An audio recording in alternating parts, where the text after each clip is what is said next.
തീർച്ചയായിട്ടും കേരളത്തിൽ എനിക്ക് സംശയമാണ് ഒരു എബൌട്ട് 2000 ബ്രാഞ്ചസ്, 40 ഡയറക്റ്റ് സ്റ്റാഫ്, അതുപോലെ തന്നെ ഇത്രയും ഒരുപാട് ഇൻഡയറക്റ്റ് ആയിട്ടുള്ള സ്റ്റാഫുകൾക്ക് ജോലി കൊടുക്കാൻ പറ്റുന്നത് വളരെ അപൂർവമായിട്ടുള്ള ഒരു കാര്യമാണ്. അപ്പോൾ ഈ ഒരു കമ്പനിയുമായിട്ട്, ഈ മിത്രത്തിനായിട്ട് മറ്റൊരു വലിയൊരു കമ്പനി ടൈപ്പ് ചെയ്യാനായിട്ട് ഉള്ള ഒരു കാര്യം വരികയാണെങ്കിൽ അത് താല്പര്യമുണ്ടോ? ഉണ്ടെങ്കിൽ തന്നെ അതിൻ്റെ ഒരു ബെനിഫിറ്റ് എന്താണ്? ഇപ്പോൾ ഈ 2400ഓളം സ്ഥാപനങ്ങളും മറ്റൊരു കമ്പനിയുടെ ഒരു കസ്റ്റമർ സർവീസ് പോയിൻ്റായിട്ട് മാറാൻ പറ്റും. ഒരു ഉദാഹരണം പറയുകയാണെങ്കിൽ, ഒരു മാട്രിമോണി സർവീസ് നോക്കുക. ഈ മാട്രിമോണി സർവീസ് സാധാരണ രീതിയിൽ ഇപ്പോൾ ഇവിടെ ചെയ്തുകൊണ്ട് ഇപ്പോൾ കേരളത്തിൽ നടന്നുകൊണ്ടിരിക്കുന്ന 10,000 8,000 രൂപയും വാങ്ങുന്നതിനുള്ള കാരണം അവർക്ക് എല്ലാ സ്ഥലത്തും ഓഫീസ് വേണം, സ്റ്റാഫ് വേണം, കമ്പ്യൂട്ടർ വേണം, വാടക വേണം, AC വേണം. ഇതിൻ്റെയൊക്കെ എമൗണ്ട് ആരാ കൊടുക്കേണ്ടത്? സാധാരണ ഉപഭോക്താവ്, കസ്റ്റമറാണ് കൊടുക്കേണ്ടത്. ഇപ്പം ഞങ്ങളെ സംബന്ധിച്ചോളം ഞങ്ങൾക്ക് ഈ സംവിധാനങ്ങളെല്ലാം ഉണ്ട്. അതായത് ഒരു സ്ഥാപനം തുടങ്ങുകയാണ്, ഇപ്പം മാട്രിമോണി സർവീസ് തുടങ്ങാൻ വേണ്ടി വരുന്ന ഒരാളാണെങ്കിൽ ഞങ്ങളുമായി ടൈപ്പ് ചെയ്യുകയാണെങ്കിൽ അവർക്ക് 2400 ഓഫീസുകൾ ഇപ്പോൾ നാളെ തന്നെ ഓപ്പൺ ചെയ്യാൻ പറ്റുന്ന രീതിയിലാണ്. കാരണം ഞങ്ങളുടെ ഹെഡ് ഓഫീസിൽ നിന്ന് ഒരു സോഫ്റ്റ് കോപ്പി എല്ലാ സെൻറ്ററിലോട്ടും അയക്കുകയാണെങ്കിൽ അത് അവിടെ നിന്ന് പ്രിൻ്റ് എടുത്ത് അവിടെ വെക്കുകയാണെങ്കിൽ ഞങ്ങളുടെ സെൻറ്ററിൽ ഒരു 100 150 ആൾ 200 ആൾ ദിവസം കയറിറങ്ങി പോകുന്നതാണ്. അതും മനസ്സിലാക്കിക്കൊണ്ട് തന്നെ അവിടെ അത്തരം ബിസിനസ് കൺവേർഷൻ നടത്താൻ പറ്റും. ഓൾറെഡി എസ്റ്റാബ്ലിഷ്ഡ് ആയതുകൊണ്ട് ഇറ്റ്സ് വെരി ഈസി ആയിരിക്കും. വളരെ ഈസി ആയിരിക്കും. കാരണം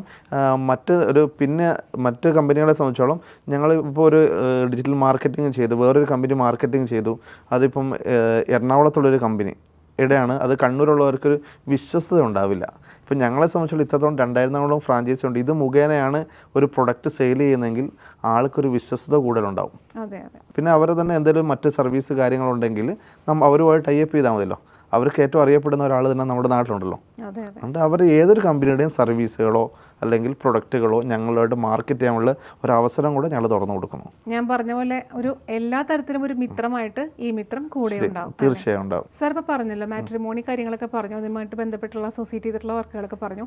ഇത് കൂടാതെ മറ്റേതെല്ലാം സംരംഭങ്ങൾ അല്ലെങ്കിൽ എന്തെല്ലാം ഫെസിലിറ്റീസ് ആണ് പ്രൊവൈഡ് ചെയ്യുന്നത്? നമ്മളെ സംബന്ധിച്ചോളം മറ്റൊന്ന് പറയുകയാണെങ്കിൽ ഇപ്പം GST സർവീസുകൾ.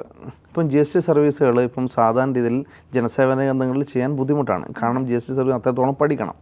ഞങ്ങളെ സംബന്ധിച്ചോളം പോക്കറ്റ് ടാക്സിന് ഒരു കമ്പനിയായി ടൈപ്പ് ചെയ്തേക്കുവാണ്. ആയതുകൊണ്ട് തന്നെ അവരെ സംബന്ധിച്ചോളം ഡോക്യുമെൻറ്റുകൾ മേടിക്കുകയാണെങ്കിൽ സർവീസുകളൊക്കെ ഈ കമ്പനിയാണ് കാര്യങ്ങൾ ചെയ്യുന്നത്. പക്ഷേ അവർ ചെയ്യുന്ന സർവീസിൽ ലാഭം ഇവരുമായിട്ട് ഷെയർ ചെയ്യുകയും ചെയ്യും. അതുകൊണ്ട് എല്ലാ സർവീസുകളും, അതായത് ഒരു കമ്പനി തുടങ്ങാൻ വേണ്ടിയുള്ള തുടക്കമുള്ള എല്ലാ സർവീസുകളും, അതായത് കമ്പനി രജിസ്ട്രേഷൻ ആയിക്കോട്ടെ, ട്രേഡ് മാർക്ക് ആയിക്കോട്ടെ, GST സർവീസ് ആയിക്കോട്ടെ, GST ഫയലിംഗ് ആയിക്കോട്ടെ, ഇങ്ങനെയുള്ള എല്ലാ സർവീസുകളും ചെയ്യാൻ പറ്റും. അത് ഞങ്ങൾ ഈ നേരത്തെ പറഞ്ഞില്ല, തേർഡ് പാർട്ടി സർവീസുകൾ കൊടുക്കുന്നില്ലേ, അങ്ങനെ മറ്റു കമ്പനികൾ ടൈപ്പ് ചെയ്യുന്നതാണ്. GST എന്നൊക്കെ പറയുമ്പോൾ തന്നെ ആളുകൾക്ക് തലവേദന. അപ്പോൾ ആ GSTയുടെ കാര്യങ്ങളെല്ലാം നമ്മൾ ഹാൻഡിൽ ചെയ്യുന്നു പറയുമ്പോൾ തീർച്ചയായിട്ടും ഈ മിത്രം വെരി സ്പെഷ്യൽ ആവുകയാണ് അവിടെ, അല്ലേ? തീർച്ചയായും. അതായത് ഒരാൾക്ക് ഇപ്പോൾ വളരെ ആവശ്യമായിട്ടുള്ള ചെറിയ ചെറിയ കാര്യങ്ങൾ, ഇപ്പം പാസ്പോർട്ട് എടുക്കൽ, ആധാർ കാർഡ്, അങ്ങനെയുള്ള കാര്യങ്ങൾ തൊട്ട് വലിയൊരു കമ്പനിക്ക് വേണ്ട എല്ലാ കാര്യങ്ങളും നമ്മൾ ഈ മിത്രം ചെയ്തു കൊടുക്കുന്നത്. ഇനി ഇപ്പോൾ മറ്റൊന്ന് ചോദിക്കുകയാണെങ്കിൽ, ഇപ്പോൾ ഒരുപാട് ജനസേവന കേന്ദ്രങ്ങൾ നമ്മുടെ നാട്ടിൽ വരുന്നുണ്ട്, അങ്ങനെ കൂണുപോലെ പൊട്ടിമുളച്ച് വരുന്നുണ്ട്. അപ്പോൾ എങ്ങനെയാണ് ഈ മിത്രം അതിൽ നിന്നെല്ലാം സ്പെഷ്യൽ ആവുന്നത്? ഞങ്ങളുടെ ബാക്ക് സപ്പോർട്ടാണ് ഒന്ന് എടുത്തു പറയേണ്ടത്. കാരണം അവിടെ വന്നാൽ കാര്യങ്ങൾ ചെയ്തു പോകാൻ പറ്റും എന്നത് തന്നെയാണ് ഏറ്റവും നല്ലത്. പിന്നെ അതേപോലെ തന്നെ ഞങ്ങൾ തേർഡ് പാർട്ടി കമ്പനികളെ ടൈപ്പ് ചെയ്തുകൊണ്ട് ഞങ്ങളുടെ വിഷയം തന്നെ പറഞ്ഞല്ലോ, എല്ലാ കമ്പനികളുടെയും ഒരു പ്രൊഡക്റ്റ് ലോഞ്ച് ഹബ്ബായിട്ട് മാറുക എന്നാണ്. ഇപ്പോൾ LIC വരെ ഞങ്ങൾ ടൈപ്പ് ചെയ്തു. LIC പോളിസികൾ ഞങ്ങളുടെ സെൻറ്റർ വഴി കിട്ടും.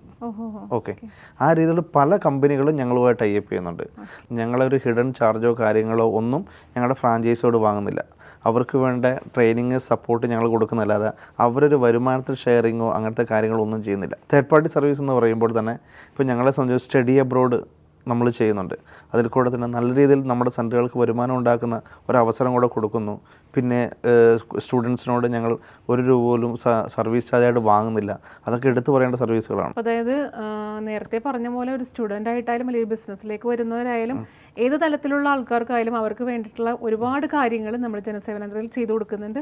ഈ മിത്രം അത് പ്രൊവൈഡ് ചെയ്യുന്നുണ്ട്. തീർച്ചയായും. സാർ നേരത്തെ പറഞ്ഞല്ലോ സ്റ്റഡി അബ്രോഡ് കാര്യങ്ങൾ നമ്മൾ ചെയ്തു കൊടുക്കുന്നു പറഞ്ഞല്ലോ. അപ്പോൾ അതെന്തെല്ലാം കാര്യങ്ങളാണ് കുട്ടികൾക്ക് വേണ്ടിയിട്ട് നമ്മൾ ചെയ്തു കൊടുക്കുന്നത്? ഇപ്പം വിദേശത്തോട്ട് പഠിക്കാൻ പോകുന്ന ഒരു കുട്ടിയെ സംബന്ധിച്ചോളം മറ്റ് ചില സ്ഥലങ്ങളിലെല്ലാം അവർ അവരുടെ ഡോക്യുമെൻ്റ് കൊടുക്കുക തന്നെ അവരോട് ക്യാഷ് മേടിച്ച് വെക്കാറുണ്ട്. അതെ. കാരണം അതുകൊണ്ട് തന്നെ പലർക്കും വിദ്യാഭ്യാസത്തിന് മുന്നോട്ട് പോകാനുള്ള ബുദ്ധിമുട്ടുകളും വരുന്നുണ്ട്. ഞങ്ങളെ സംബന്ധിച്ചോളം യൂണിവേഴ്സിറ്റി ഡയറക്റ്റാണ് ഫീസെല്ലാം വരുന്നത്. അതുകൊണ്ട് തന്നെ അവരെ സംബന്ധിച്ചോളം കുട്ടികളോട് ഒരു എമൗണ്ട് വരെ ഞങ്ങൾ വാങ്ങുന്നില്ല, ഞങ്ങളുടെ സെൻറ്ററുകാരെ വാങ്ങുന്നില്ല. University ഡയറക്റ്റാണ് counselling സൗജന്യമായിട്ടാണ്.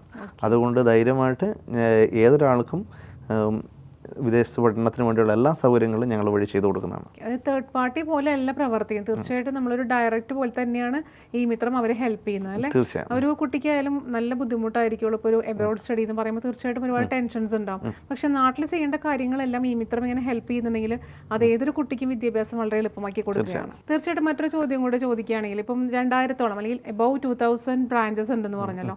അപ്പോൾ ഏത് ജില്ലയിലാണ് ഇതിൽ ഏറ്റവും കൂടുതൽ ബ്രാഞ്ചസ് ഉള്ളത്? ഇപ്പോൾ കണ്ണൂർ ജില്ലയിലാണ് കൂടുതലുള്ളത്.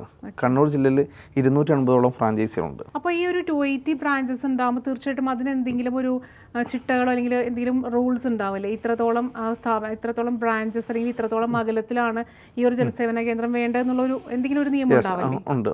അതിനിപ്പോൾ സാധാരണ ഞങ്ങളൊരു 500 മീറ്ററാണ് ടൗൺ ഏരിയയിൽ വെക്കുന്നത്. അല്ലെങ്കിൽ സാധാരണ ഒരു ഗ്രാമത്തിലാണ് ഒന്നേ കൊടുക്കുകയുള്ളൂ.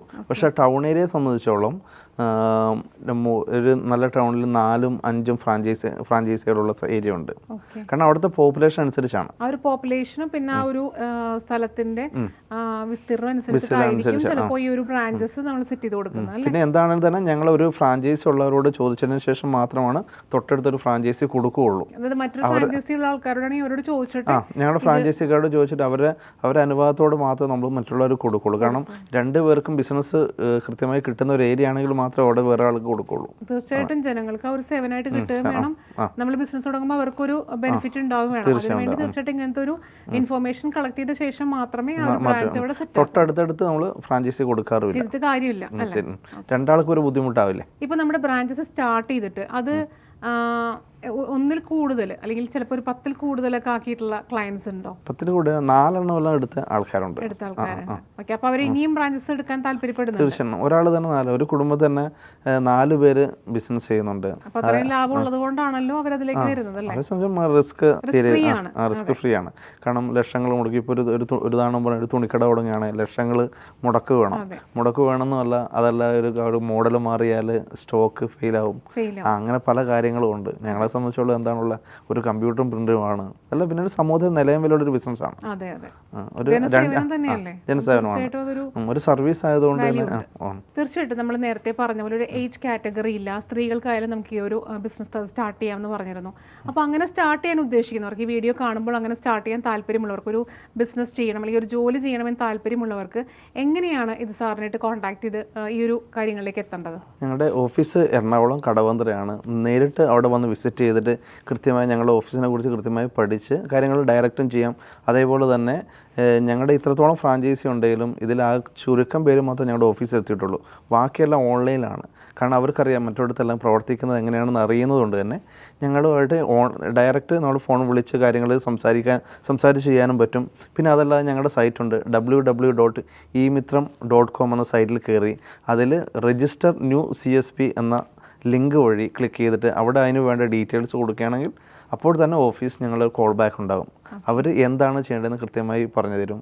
പിന്നെ അതിനുശേഷം training, licensing, back end support, ബ്രാൻഡിങ്ങും ഉണ്ടാകും. അപ്പോൾ തീർച്ചയായിട്ടും ഒരു ലോ ഇൻവെസ്റ്റ്മെൻറ്റ്, റിസ്ക് ഫ്രീ ആയിട്ടുള്ള ഒരു ബിസിനസ് സ്റ്റാർട്ട് ചെയ്യാൻ താല്പര്യമുള്ളവർക്ക് തീർച്ചയായിട്ടും ഈ മിത്രം സ്റ്റാർട്ട് ചെയ്യാം.